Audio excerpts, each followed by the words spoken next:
Yo, what's going on, guys? Welcome back to the channel. My name is Nick Theriot, and today I have an exciting new video for you guys. Today I'm gonna go over exactly how we've been able to generate a 15x return on ad spend for one particular client for their launch. A new launch they did. It's a clothing brand client. They did a launch. They haven't done one in a while, so they need to warm people up properly and be able to really push their kind of like launch inventory and everything. So with that being said, before we get started, make sure you hit that like button and hit that subscribe button for new videos every Monday, Wednesday, and Friday.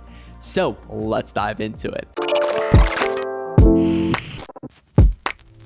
Okay, so if you're watching this video, you're likely either about to do a launch, maybe have done a launch in the past, but haven't really done any crazy results and stuff, and you really want to see how you can improve your results with Facebook ads, doing a launch strategy. Keep in mind, I don't really recommend launch strategies for brands because like there's some brands that's all they do is they do launches every month or once every quarter, and that's how they really build their revenue. I'm more of a person that likes predictable revenue, so I like to go with the evergreen route, have a few evergreen products, keep scaling those, and drop new products to the collections and stuff. But even with that, I still use this strategy right here, which allows us to build up a lot of hype for particular products, and then on launch day have some crazy returns. So with this particular product, there was a collection, a clothing collection that this particular client was releasing, and I'll go ahead and I'll put that screenshot up right now. This is the total sales for the day. 22,000, just absolutely crazy. We literally did like $15,000 in an hour. Absolutely insane. Now, this particular brand had a lot of customers already. So essentially what we did before that is we had to really reactivate them, get those customers primed and ready. Because if we do a launch and those people aren't aware we're about to do a launch, then that returning customer rate's gonna be a lot lower because we have less and less customers that are aware that we're doing a launch. So with this launch, we kind of leveraged their following, their email list. We literally took an audit of all the assets this particular client had. Now, for launch, you don't go after cold advertising actually at all. You do not touch cold advertising until the day after you launch your store. But what you need to do is you need to do a lot of effective remarketing for your existing warm audiences, existing customers, and email lists. So if you're a brand new brand, unless you do a massive influencer launch, influencer marketing plan to where you work with a ton of influencers to build up a lot of hype around your brand and then have a launch day,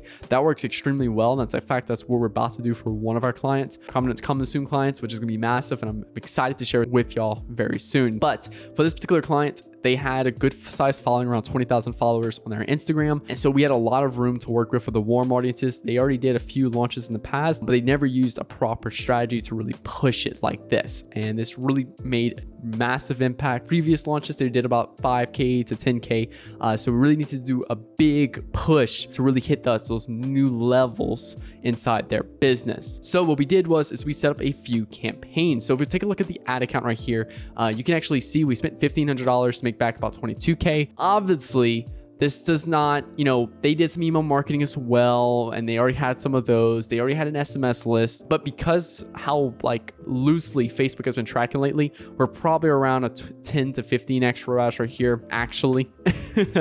So, because there's a lot of people that just saw the ad and got primed, but didn't actually do anything. So 3 days before the launch, so we go right here, the launch was on Friday. Wednesday through Thursday, we actually ran ads to their warm audiences. And you can see right here, we did a customer's email one. So these are all of our existing customers. All of their customers spent greater than $10 and then purchases 180 days. So we kind of primed the list and took apart that list to hit different people. And we put them in a CBO, put it at $100 a day. And because we were targeting very warm audiences already and audiences that are already aware of the brand, we actually ran a view content or not a view content, a page view objective for this campaign, because all we were doing is getting in front of existing customers and we're sending them to a landing page. So there's nothing they could purchase. So I didn't want to drive a purchase conversion to them. And I want to reach as many people as possible. And this is the only time I exception that I use a landing page objective. So you can see right here, we were able to do about 35 purchases from this campaign. And because of delayed attribution, these campaigns were at 0 purchases up until Friday afternoon. So from Wednesday to about Friday afternoon, they were at 0 purchases until everything went live. We're spending $300 a day.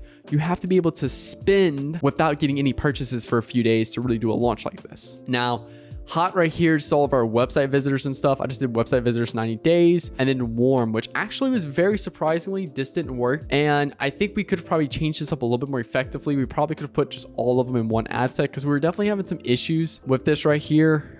This was actually very surprisingly how poor this performed. So, we were having some issue where the algorithm was bugging out. And for this particular campaign right here, this warm one, it was literally showing people a white image instead of our ad. So even with the technical difficulties, because this was going to be our bread and butter right here, this warm one, because they have 20,000 followers, but actually performed the worst. So we definitely know some of those technical difficulties. But anyway, still, we did a 2.17. Their break evens around 1.4, 1.5. They weren't running any discounts or promos or anything like this first launch. So in order to do effective launch, you have to run some type of paid advertising to your warm audiences, existing customers, existing lists, existing purchases, pixel, everything under the sun that people are engaged with your brand in some level. Then we want to go ahead and target those for a launch and get those people primed and ready for the big day. So we're going to do is for the ad copy and the ad, we literally want to keep it straight to the point, simple. All we're doing is promoting a really cool image, good headline that, hey, this collection launching this date, ad copy,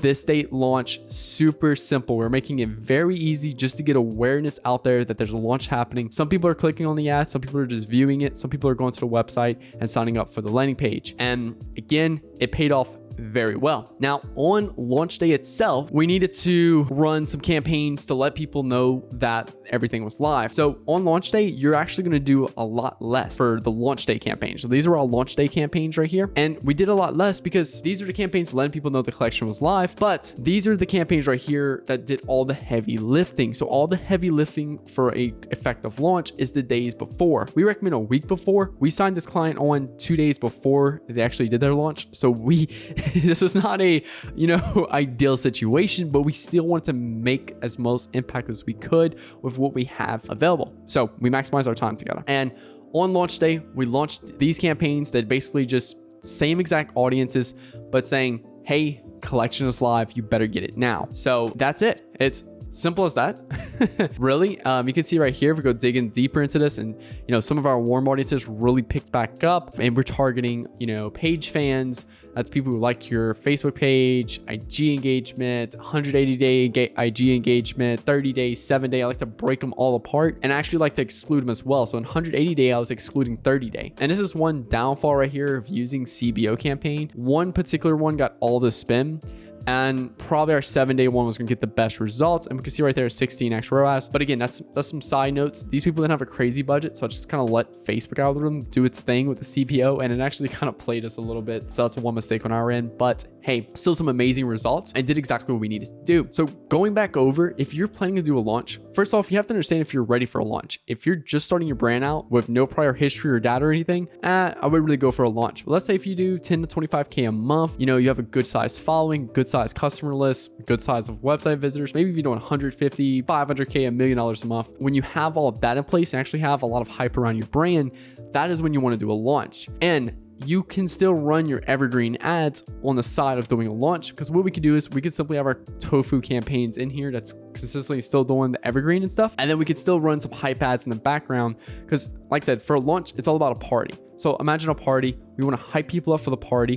Typically, we want to do this about 7 to 14 days out. Hype them up, spend a ton of money. We might spend $1,000 across that, and you're going to have 0 sales with that. So you have to be able to, first off, willing to risk that money, because let's say if it doesn't go as planned and you don't want to blow a bunch of money, but you want to blow some money to be able to get that hype built up around the brand. And then on launch day, all the heavy lifting is done before, so that way on launch day, it can really blow up and push out those sales. So that's exactly how we did around a 15x return on ad spend for their launch day. Now what we're going to do is we're going to go through all their products. We're going to find the best performing products that sold the best. And then what we're going to do is we're going to create creatives individually for those and scale those up at Tofu, top of funnel, kind of create our evergreen campaign with the new products and stuff. So that's exactly how we're going to carry this forward and keep moving it forward. So I hope you guys enjoyed this video. If you're a Shopify owner and you're looking to spend at least $10,000 over the next 30 days, make sure you click link below to book a call with me, and we'll actually discuss how we can better help you improve your advertising campaigns and how we can get you amazing results like this. If you like this video, Make sure you hit the like button. And if you're new to the channel, hit that subscribe button. Post new videos every Monday, Wednesday, and Friday, just like this one. Well, guys, it's about that time. My name is Nick Theriot. Hope you enjoyed this video. Talk to you guys later. Peace.